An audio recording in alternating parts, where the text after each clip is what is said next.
Hello, everyone, and welcome to 180 Degrees of Impact. My name is Matt Scott, and today I'm joined by Satwinder, or Sandhu. Sat, how are you doing today? Very good. It's lovely to connect, Matt. Yeah, it's good to connect, and I'm really interested in hearing more of your story and your perspective. Um, One thing, just as we dive into the new decade around this time, that I'm trying to do even more intentionally is talk with people from different fields or perspectives than what I've already covered. And luckily, I feel like every new person I talk with has a unique perspective to bring to the table, and so you are absolutely no exception to that, It's which I wonderful. love. And yeah, I would really love to just start out by first of all, you just introducing who you are and where you are in the world. So I'm Satwinder Sandhu, and I'm currently the Chief Executive of IAC, the Centre for Adoption. So we are a charitable organisation based in London, England, and I guess our primary function is to work with prospective adopters who are interested in adopting from anywhere in the world, including the UK. Mhm. And so my background as a social worker has led me to this position in my career. And I'm just coming up for having been with IAC for a year. And I'm loving what I do, and I'm feeling very, very fortunate with life right now. Yeah, so I appreciate that. That's a good little bit of an overview. And one thing I just want to dig deeper into, because I'm just going to go further and further back in time Yeah. as we go along. But I'd love to know more about just your history prior to working in the adoption center in IAC. Yeah. So I didn't. My job was as a social worker, and as a child, my parents had both come from India as teenagers, and they were married in the UK. And so I was the eldest, and still am the eldest of three boys. And so we were raised in Warwickshire, which is a really nice rural part of England, quite close to the home of Shakespeare. Mhm. And so it was a great place to grow up. And I guess coming from a family who were immigrants and then being raised in a British culture, I grew up with a sense of identity that was sometimes very, very strong and sometimes very conflicting. Mhm. And over the course of my school years, that led me to kind of really think about what it was I wanted to do with my life and my career. And Mhm. I found social work as a calling a little bit by accident, a little bit by design, because I knew I wanted to work with people and I knew I wanted to be in a role that was going to create some kind of impact and change. Right. And but unusually, I was quite young at the time. I think I was 16 when I decided that this is what I wanted my career to be. And I sometimes think of my life as having been a really sort of a series of really fortunate events in that I got into the only university at the time that would allow you to study social work at the age of 18. Mhm. And then I got into a job in London in an adoption team, which again was quite unusual for somebody who was a newly graduated social worker.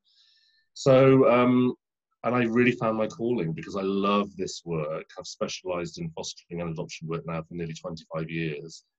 And each of the roles I've had have been really inspiring and have caused me to question how I work, why I choose to continue to be in this work. And now being part of IAC in a much bigger organization that works internationally, I really feel that I'm able to be at my best and really make use of all of my personal and my professional learning and the people I'm connected to through my work and through my personal life. And kind of, it feels like a real coming together of a lot of things. And given that I've only been in post for just coming up for a year, I still feel I'm at the very early stages of pulling all that together and really thinking about where I can make the best impact and use this potential and the opportunity that I've been given.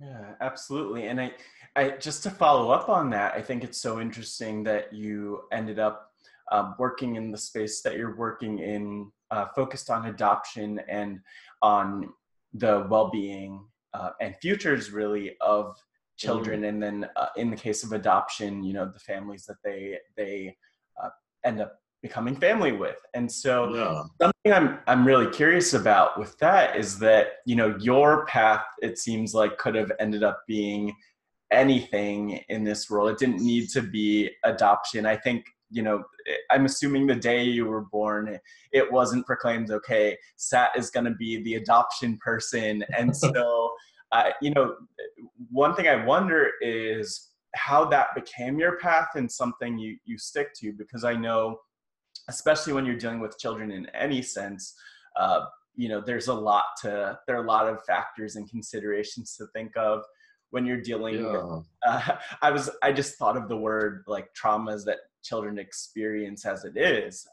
Absolutely. How did adoption become that thing for you, and why has that been something that you've really stuck with? It's an amazing question, Matt. I think there's no specific reason why it should be my calling. I'm not adopted. In my family, I didn't know of anybody who was adopted growing up. And I remember I was always interested in books. My mother taught me to go to the library from a very young age, so reading and books were always part of my life. And I remember reading a book, a children's book about adoption. Mm-hmm. And funnily enough, the two children in the storybook were twins, and their parents adopted a baby from Asia. They didn't specify where, but it was, given the pictures, it was obvious. Right. And so I would have read that book at the age of about 6 or 7, and at the age of about 26 or 27, the book came back into my life. And suddenly I had this flashback of having been fascinated by this book, and now here I was a few years into my career. And I think that when I was thinking about studying social work, it was very much about being interested in people, Mm-hmm. as well as being able to create change. And when I was then thinking about which area of social work I wanted to specialize in, for me, the hard end of social work, where you're in people's homes removing children because they're at risk, it didn't satisfy me in a way that I wanted it to. So I did that as part of my training. It was a really important part of my training, but I knew that's not what I wanted to do as a career. And so when I thought about the different areas of social work I could specialize in, adoption was something that I kept coming back to. And as I said earlier, I think I was very fortunate to be successful in an interview for an adoption team. Yeah. And it was just something I loved instantly, because I think the thing for me about adoption is that it's something that creates a tangible change for a child. A child has come from usually a very traumatic, vulnerable background, and they are matched with a family who want to raise a child who isn't theirs by birth, which I think is a magical thing. And with the support and the training and the ongoing input from social workers and adoption agencies, most of the time those children end up in families and become real success stories. And I guess it's that concept of positive impact for me as a social worker, and then as a manager and a director and now chief executive, that I've really wanted to kind of focus on right through my career. And because I love the work, there has been times I've thought about doing something different or working for a different sort of children's charity, but I always come back. And that's why I really feel that in this role, I've kind of found my true calling, because I'm working for an organization that I love and that lives and breathes the values that I do as a person and as a social worker. So everything about it for me just feels very connected. And I don't know if that answers the question you asked originally, but that's the context to it. Yeah, and it's really helpful having that context, because uh, you know actually a couple of follow-up questions came out of that response. Something that occurs to me immediately, not only thinking about adoption and your story, but just in general when it comes to addressing a topic that you might not have like I'll say an embedded Hmm. expertise in. So you worked for your expertise. You've been doing this Yeah. for years and years, but I wonder, what was that process for you? Because you realized that adoption was something that you were interested in addressing, and child well-being is something you're interested in Hmm. addressing. But how did you go from being someone who was interested to then over time becoming someone who is an expert? In other words, how did you get ramped up on the Yeah. topic? Because I think sometimes people think, oh, I can't uh, be a leader in the area of adoption services because I haven't been adopted, because I haven't adopted, or whatever the case might be. And so I'd love to hear from Yeah. that. Well, I think over the years, the passion for the work was a key driver and still is, because I'm a firm believer in, most of us have to work for a living. And those of us that can be fortunate to be in roles that we love and that feed us and fuel us, are really, really fortunate. And I've made it an objective on a personal level to always be in that position. So whatever work I do, whether it's this or something else, I want it to be something that energizes me and not drains me. Mhm. And for me, it's really important that my work is congruent with my personal values and my life. And social work is one area of profession, or a profession that allows that to happen. And over the years, I've worked with people who I would class as the best in the industry, certainly in England. And these are people who are willing to collaborate, to mentor me, to share. And I've had managers who believed in me, and allowed me to have opportunities that may have been above my experience at the time. I remember being very young and early in my career and going to people's homes, and you know, they wouldn't believe that I was their social worker for the first time that we were meeting, because I was so young. And when I said to people I didn't have children of my own, that's come up a few times. I still, I'm in my 40s now. I still don't have a child. I don't plan on having a child of my own. But Mhm. for some people, that feels like it's an issue. So I have had an experience of where I've had to be constantly proving my experience and expertise. But that hasn't bothered me, because I'm involved in people's lives in a very personal capacity. So if they have questions of who I am and what I'm bringing to their homes and their futures, then I'm happy to answer those questions. But it's the mentoring, I think, from colleagues and from people around me that's really allowed me to learn and to then play out and embody the experience and practice that they've had over years. Yeah, and it's so interesting to hear that and to think about something I could definitely relate to as well, which is just this idea of having to go in and prove yourself for whatever reason, or probably for a number of reasons. And I, as a follow-up, just would love to know any, not just experiences you have with, of course, going in and figuring out how to prove yourself in a way to the people you're working with, but what advice would you have for people who feel like they need to go in and prove their mettle when it comes to the field that they're working in or the work that they're doing? I think, in I suppose any job, particularly one where you're closely working with other people who are living human beings with their own values and Mhm. quirks and experiences, I think you have to go into that with an open mind. And the advice I would give is to really understand yourself as much as you can.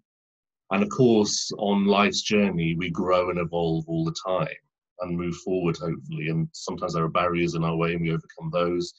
For me, growing up, the barrier was primarily linked to my sexuality, because I knew I was gay from a fairly young age. And I guess there's part of me that can relate to that experience with the kids that I'm working with, because it was something I had to understand, accept, and then I had to overcome it, because there was and still is a lot of prejudice out Mhm. there. And but I was in a fortunate position where I was able to make sense of my sexuality and celebrate it and become a full, complete person.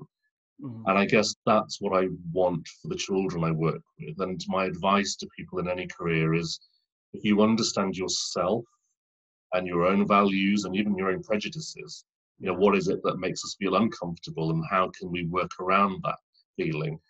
I think that helps then in terms of how you are in yourself, how you are with other people, how you are at home, how you are in the workplace, because we're all human beings and there's some fundamental qualities and needs in us.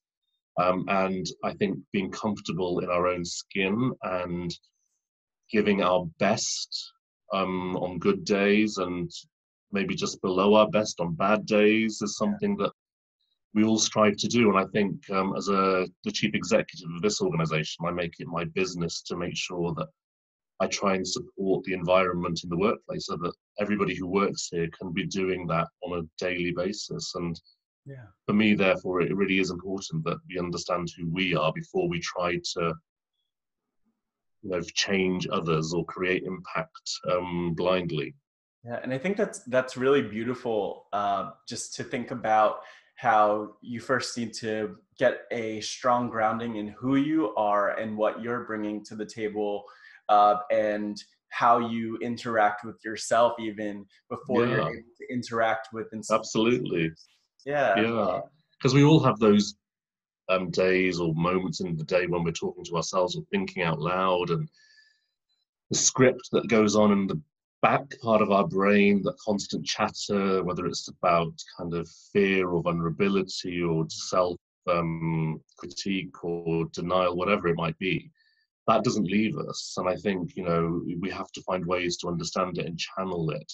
And that journey never ends because you resolve one line of chatter and then something else will happen. And, life happens around us as well as for us and with us. And it's the constant evolution, I guess. I don't ever want to be a person who stands still Mhm. emotionally. And so I always feel like I'm growing, and there's things I would go back and change and do differently, of course. Yeah. But hindsight's a wonderful gift. So I'm always looking forward and thinking, well, where do I want to get to and how do I change the script so that that happens in the future?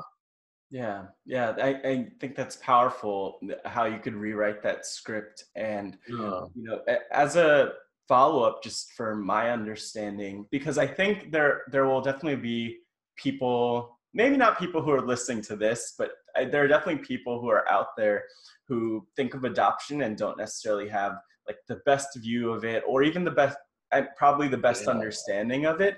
And absolutely. the piece I wanted to ask you about, really more for my learning understanding and for anyone who's watching, is how do you mentioned creating a space or creating spaces where the children feel like they are could be themselves fully, but of course you're working in a sense, you have the parents and families who are raising them as intermediaries. And Mm, so in your career in general, and not just in your current role but overall, how do you or people in similar roles to help those families help their children be themselves fully?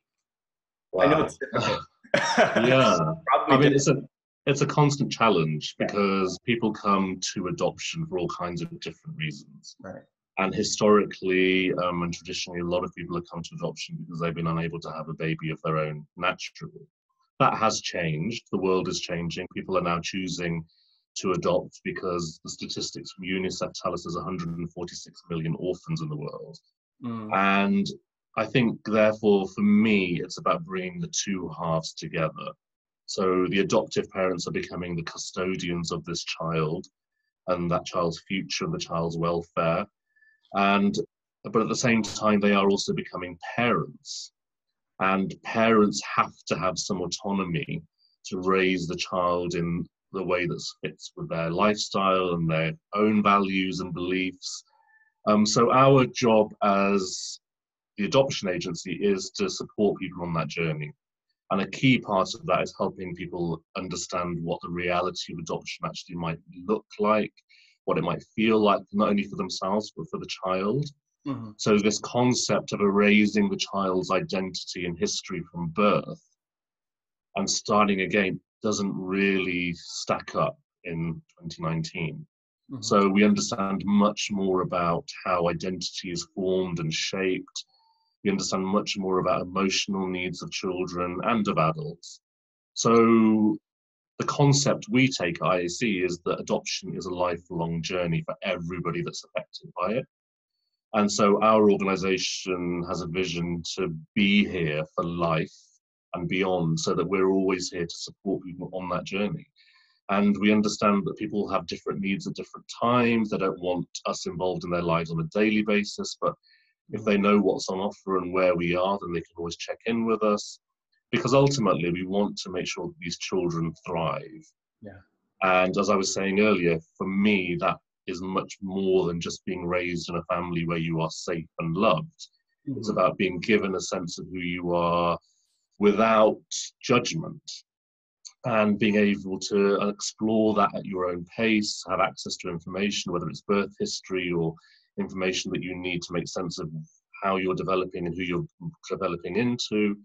So it really is, I suppose, it's a psychological journey in some ways, and therefore we have to give people the tools to make sense of that and work at their own pace, so not have unrealistic expectations, but also be clear that we want these children to really be able to make sense of who they are. And we therefore need parents to be open to that and to be doing more than just cursory, tokenistic actions to support that journey.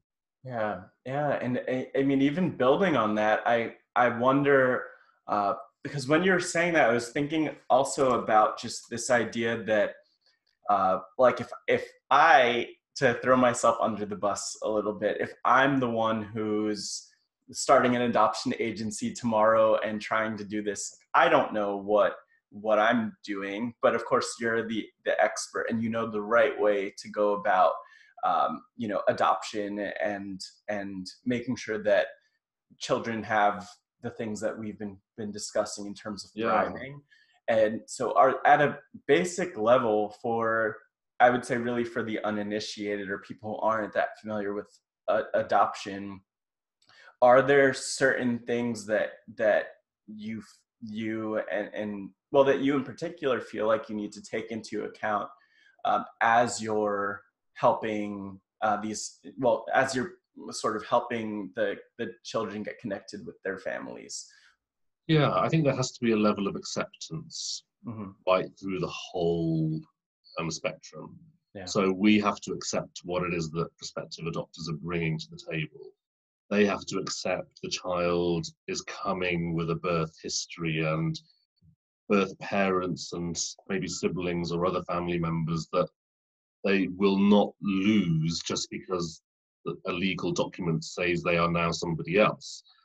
And for us as the organization, it's really about building that right through the system and therefore helping children and families really just give them the best opportunity, I guess, to make that connection and to make it real and authentic and to make it last. And I think if somebody was coming in completely cold to this organization and wanted to do the best job, I think the components of understanding yourself, understanding the issues around acceptance, but taking it to the next level, there are some practical things. We have to be sure that as much as possible that the new parents are going to be safe, that they have the emotional capacity and intelligence to care and nurture this child because of the experiences the children will have had.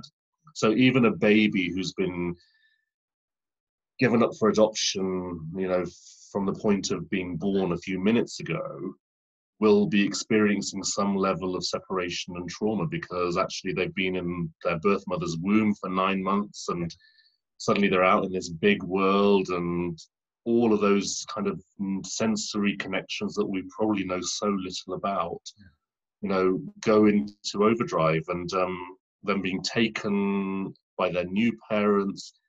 There's more to raising a baby than just cuddles and love. And I think that's what we really ask adopters to hold on to, that, this is a whole layer of complexities. And of course, as parents, they're in a fortunate position because they have access to a lot of information and support and training that most parents don't have. So we want them to do better than the average parent, and but be there for when things are tough. Mhm. Yeah, and just to build on that, it's interesting because and thank you so much for giving more context to the issue, because I think adoption is interesting because it's something that we can relate to, in the sense that, you know, when you're growing up, there's an idea of parents or guardians, at least, and that looks Yeah. different for different people. So we could relate to that. We could relate to what it's like to be a child also. um, and so I think a lot of people will look at adoption and feel like they have an understanding or some sense of it. But I mean, even as you're talking through just some of the very high level, you know, things that are your considerations. I mean, these are things that I wouldn't even think about as someone who's not as deeply engaged in the adoption world. So I Mm. appreciate you talking through a lot of that. And as a follow up, I would love to hear. I know that you've referenced seeing, you know, some of the stories um, where, you know, an adopted family and the adoptive family and the adopted child are coming together, and, you know, something beautiful happens and there's a world of Mm. opportunity and beauty that opens up to them. But I would love to know, are there any stories, not just from your last year, but from, you know, your career overall, that stick to you to this day and motivate you to do your work? Yeah, I mean, I think the stories that stick with me are often where a child has experienced something that most of us couldn't comprehend. And now working in the international adoption field, there are lots of children in countries where they're affected by, you know, abject poverty, and the reasons that they're even on an adoption list is because of really awful, serious circumstances that have affected their parents.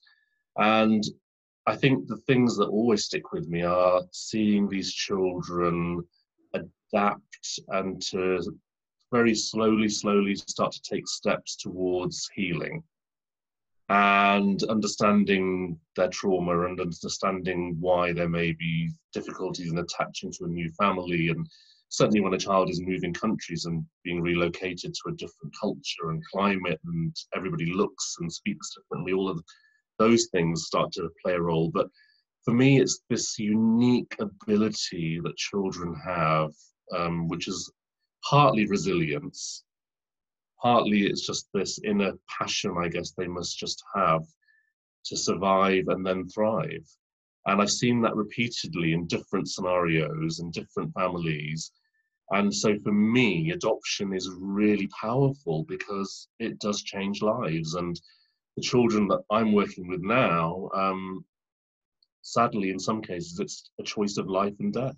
Yeah. If they hadn't been found when they were, or if they hadn't been adopted when they were, we just can't comprehend what sort of life they might have had. And so therefore, I understand all of the different debates from the different perspectives around adoption and all of the key people that are involved in these families that are affected by adoption. But for me, it really is life-changing. And therefore, I will spend my life probably working in this field, creating that change and space and impact, because I really believe that, you know, children really are the future. Mhm. And there are so many things happening in the world right now where children aren't valued, or they're in really vulnerable situations and circumstances, through no choice of their own. And that's the other aspect. I guess children are usually the most powerless people in the world. Yeah. So if we can nurture them, protect them, help them be educated, help them achieve their potential, whatever that might be or look like, then we're giving them an opportunity to make something of their life. And for me, that's what this is about. It's not about Yeah. taking somebody else's child and making them your own. It's about giving a child a true life chance. Yeah. And there are other ways to make that happen. It's not the only way, but it's the way that I believe in. And I think it's a powerful way. Yeah. So just to build on that, because that is so powerful, um, I know that adoption is kind of part of the landscape of child well-being, but are there other, other issues beyond adoption? Because I'm sure everyone asks you about adoption every Yes. day. I'm sure adoption is the word adoption's in every single email you receive. Pretty much. And I figured as much. And so I'd love to know, are there other aspects of just making sure that children are growing up and thriving that go beyond adoption? Because I remember looking up before the interview, coming across like changing script, for instance, and just the other. So I was really fortunate to have the opportunity to do my TEDx talk in 2018. Yeah. And it was called Superman Was a Foster Child. Great. And whilst it was, thank you, whilst it was linked to my work, inevitably, because that's what I know and love and can speak about, for me, the story was much deeper because it was about knowing yourself and accepting yourself, which is what Superman had to do. He had to understand where he had come from and who he was and embrace that. But it was also about us, those of us who are fortunate to have had pretty stable lives and be in positions where we can give back, to think about ways which we, can really act on that ability. And I guess it goes for the common theme is vulnerable children. So there's a statistic being played out on British radio right now in the lead up to Christmas, which is 1 in 3 British children are now living in poverty, which, as a social worker, as a human being, I just find absolutely disgusting and unacceptable.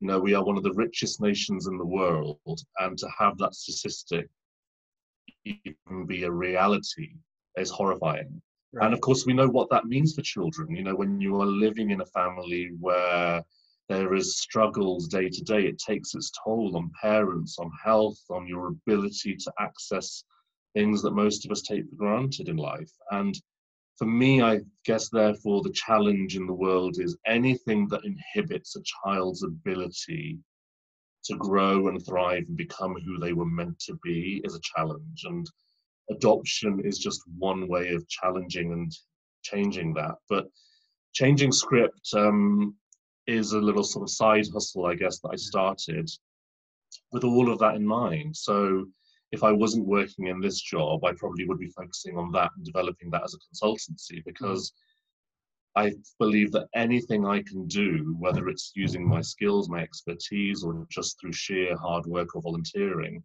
to make a change, to create a better space and world for children, is something I need to do. And it's not because, working directly with children isn't what I'm really good at. But strategy and working with adults who can also create change and being part of a team who can create huge impact is what I do best and what I love doing. Yeah. So it really is about the impact of that then being felt by children in a real and tangible way.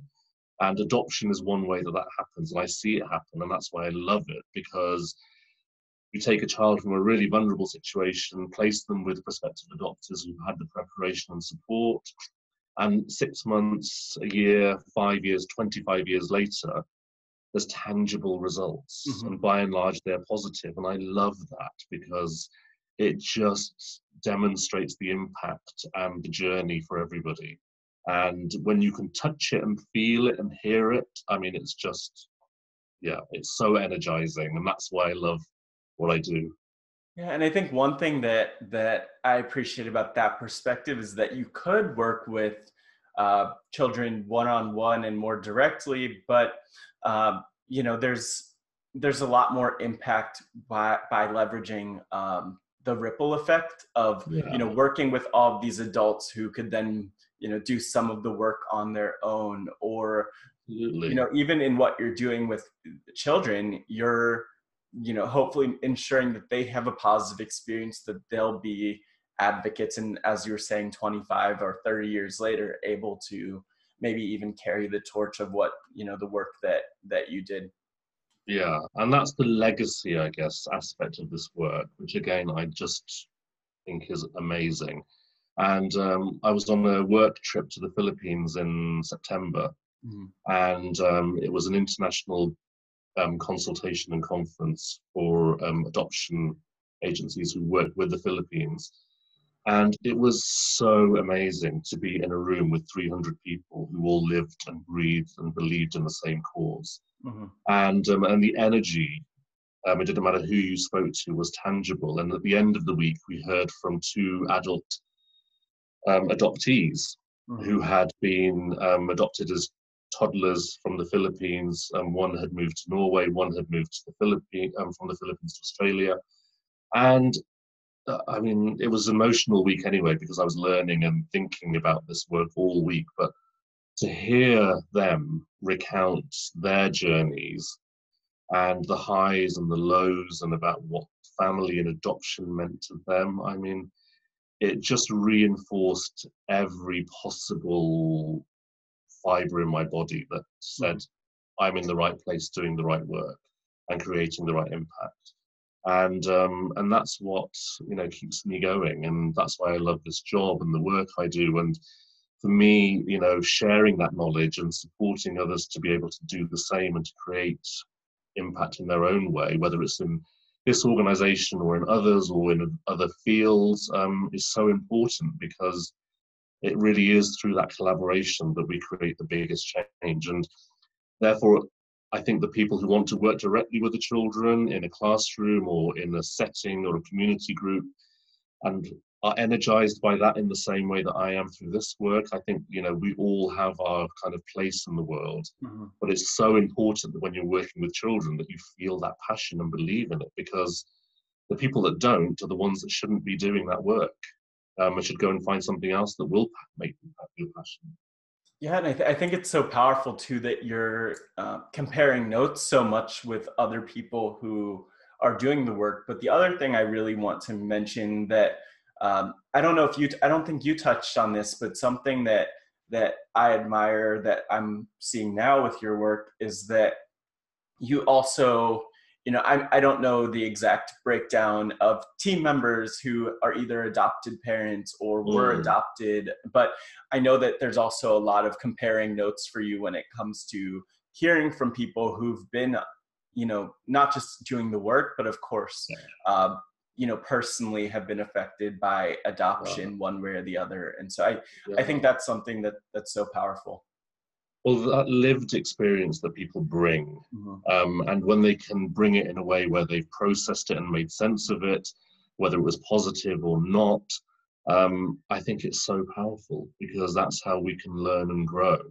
So in our organization, we are so fortunate that at every tier of the organization and every area of the organization, we have people who are either adopted or have adopted. Wow. Some of those are international adoptions.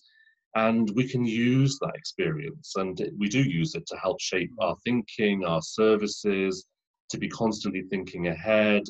And so having taken over as the chief exec from the founder, you know, part of the responsibility that's kind of bestowed upon me is to ensure that this organization also thrives, and that we're still here in 20, 40, 60 years' time.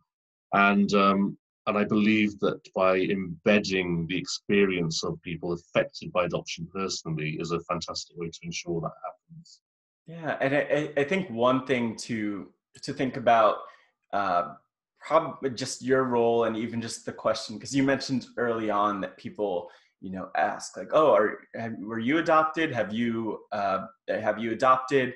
I think one reality that I'm also realizing just as we're talking is that, you know, we're not in control of the journey we had. So I wasn't adopted, but I'm also not in control of that. I could have been, you know? Yes. And so I think there's something to the fact that you and other people see that this is important. You also realize, you know, just because I see adoption is important, maybe my way to contribute isn't by adopting or even focusing my efforts on like directly working, because you do a lot of work with adopted families and so on and so forth. But you mentioned the difference between working with kids directly all the time versus working with others who could make a difference. And so I also just want to say, because I from my perspective, I've done a lot of work when it mostly on the side, but when it comes to working with sexual assault and sexual violence in particular. And that is mostly, as most people know or might expect, mostly women working in that space, and like largely women who are victims or survivors who you're working with or who might disclose. And at some point I've thought to myself, does it make sense for me to engage in this space as a man? And I think something I've learned time and time again is that it makes sense, like even if you're not in that community. So in that case, if you're not a woman or a survivor of that kind of violence, it's still, there's still a place for you. And you're a good reminder of that, because I think a lot of people, again, to your point, would assume that you somehow were directly affected, when that's not, like, you haven't used that as an excuse not to engage, which again I admire. Yeah, and I think that's such a powerful way to collaborate, because we all have different skills, expertise, and energy to bring to something. And I think when you're coming from a place that's really driven by authenticity and a passion, that's part of what's required. And so experience, skills, technology, all of those things we can learn. But I think for me, and when I hire people, it's what I look for. Where is the fire that this person is bringing to this interview? Because that's what I want to see.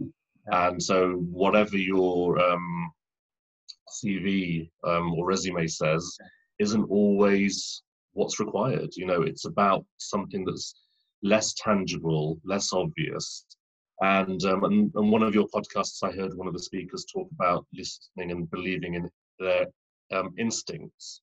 And for me, that resonated so strongly, because the times I've gone against my instincts are often when things have gone wrong. And we, as humans, we spend so much time trying to rationalize things, and sometimes we just have to go with our gut. And as I grow in my career and move on to the next stage of my life, I'd like to understand that in much more depth, because as I've grown in confidence, part of that's through experience, part of it is age, I'm much more confident listening to my instincts and going with them, even if there's evidence to suggest otherwise. So yeah, when you've got that to give, I think it's such a powerful thing. Yeah, and I think just another comment from my side of things in interviewing people is that these things come across of as you could imagine. I mean, even in listening to different podcasts, as you referenced, I'm sure you could really hear when someone is confident or feels comfortable and authentic in what they're doing versus when someone's struggling with that. And again, I think there's beauty to hearing stories about people along the journey. But something I wanted to ask is one of my final questions, because I have a couple of others, is just, you mentioned identity. So as like a member of the LGBT community, as someone who's the child of immigrants, you referenced, and I think a lot of people who are listening or watching could relate, that there's definitely there can be struggle with those things, especially when it comes to embracing your full self. And then there's also, just in the work that you're doing, and some of the things that you mentioned as considerations, there could be a struggle when it comes to working with kids who had traumatic histories, or working with families who are working with those kids. And so all to say, and people probably picked up on this in our conversation, but it's not light work, and even more, what you're doing as who you are in your identity and in your work is not easy work. And so I wonder, how do you manage to like find peace in what you're doing, find balance in what you're doing, and still get up every day and get this important work done? Because it does seem like it's definitely a routine for you by now, but I think of all the other people who are listening or watching and could relate in terms of carrying a lot with them to work, including I think of a lot of I reference sexual violence, but a lot of sexual violence activists. I think it's important, maybe the routine bit is about experience and kind of confidence. Yeah. I guess when you're working in this kind of space, it's really important that things don't become too routine, Mm-hmm. because what works for one family won't work for another, because everybody's an individual and every dynamic in the family is unique. So I do spend a lot of time kind of reflecting, and part of that was through my social work training. Part of it is just how I like to process things. And so if I need to take a step away and let something work its way through my system, I'm okay with that. The areas I could do better with, I think, are around the self-care, because sometimes it's not easy to switch off. Yeah. And I don't like to have a defined line through my personal and professional life, Mm-hmm. because I believe in the work I do, there has to be a level of congruency.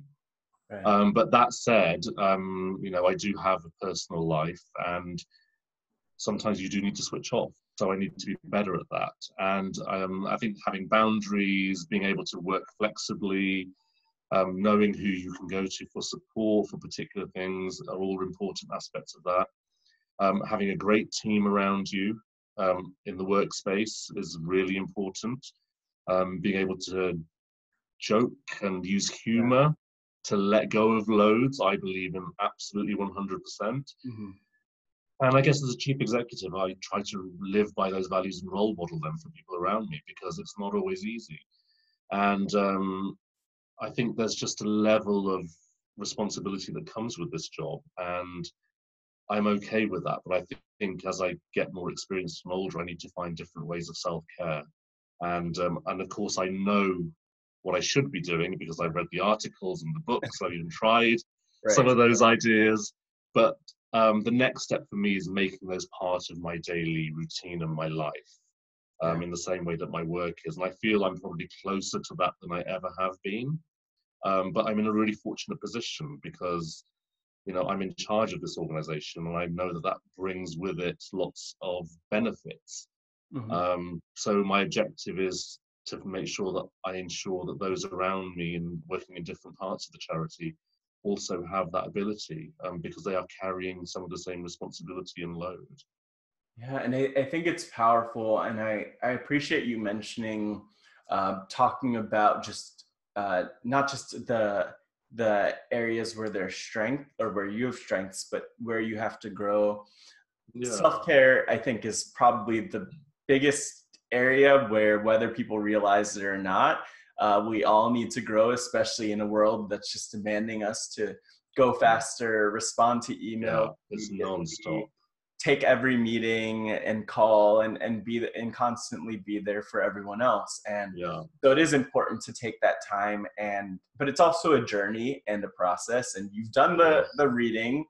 A lot of us have the reading. I'm looking over at my bookshelf with a lot of books about self-care, and I still have to figure it out. So, I think just to remember that that's a process is so important. It really is. But for sure. speaking of my bookshelf, it's reminding me of one of my final questions, which is just about your story. And I ask this to everyone, but I'd love to know from you, if your life were a book or documentary, what would the title be and why? Gosh, it's a brilliant question, and I've loved some of the answers you've had from your previous guests. And I think for me, it probably would be something like, it's going to sound really strange when I verbalize it, but I will explain. Okay. I'd call my book My I, Me, and Why, with a question mark at the end. Okay. And I guess it would really be about explaining my journey. So my I is who I am now, my identity, and how I've become who I've become. My me is everything that we've spoken about today, my values, my ethos, my beliefs in life, my mission to make the world a better place for children so that the future generations can thrive, assuming we still have a planet for them to thrive on, of course. So that's also part of what I take very seriously in terms of my contribution to making that happen. And the why, really, I guess, is just about all of the questions that are still unanswered for myself, Mm-hmm. and the areas I'd still like to understand myself better in, and why I do what I do, I guess. What is it that I'm trying to achieve? So somewhere, hopefully, in the complexity of that very strange book title, people would find, yes, hopefully find things that they could resonate with and take away.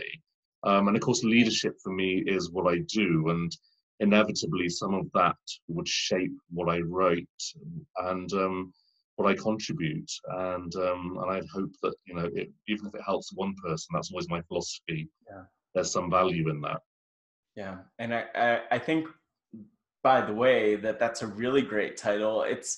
Thank you. It's like my I, me, and why is a great title. Definitely, I could see myself walking by that, walking by the bookstore window. It's there, and I'm just wondering what it's all about. So that's one goal. You might have a career in marketing if you're ever looking for a second career. But Okay.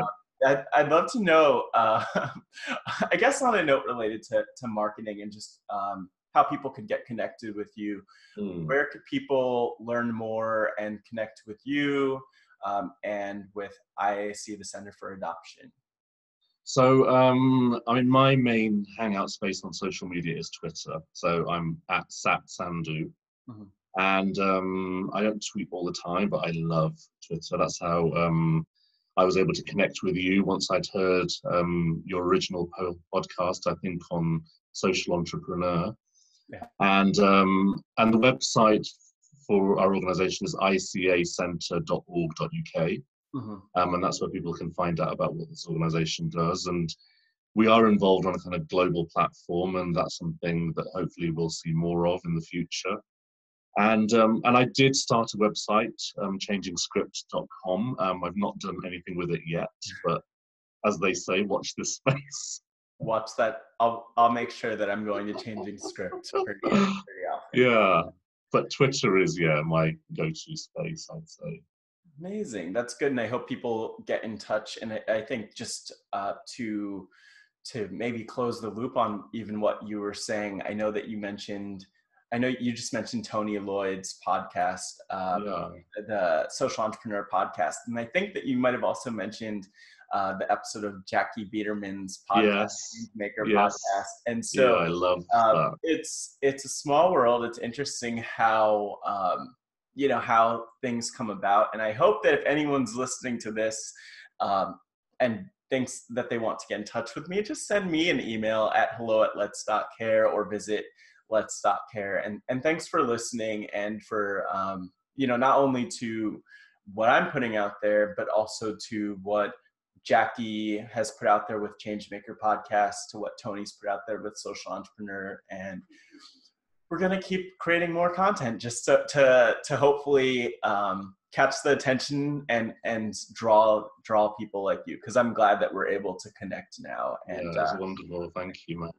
Awesome. And so as I actually, just before I wrap up, I want to ask if there's any other insight or anything else that you haven't shared that you want to share or put out there. I guess my closing comment just would echo my TEDx talk, which was just, if people are listening and feel in any way inspired, we all have the ability to create change and impact. And it's just a case of reaching inside ourselves and finding that way, because the ability is there. And even in the most challenging circumstances. And if everyone who's listening does something differently to create change and impact, then we're all making this world a better place. Amazing. That's beautiful. I wish I could just end on that, but what I will end on instead is just what I say to at the end of each interview, and it's to keep impacting. So thank you, and please keep impacting and doing the powerful work that you're doing, Sat. Thank you so much, Matt. Keep impacting. Thank you.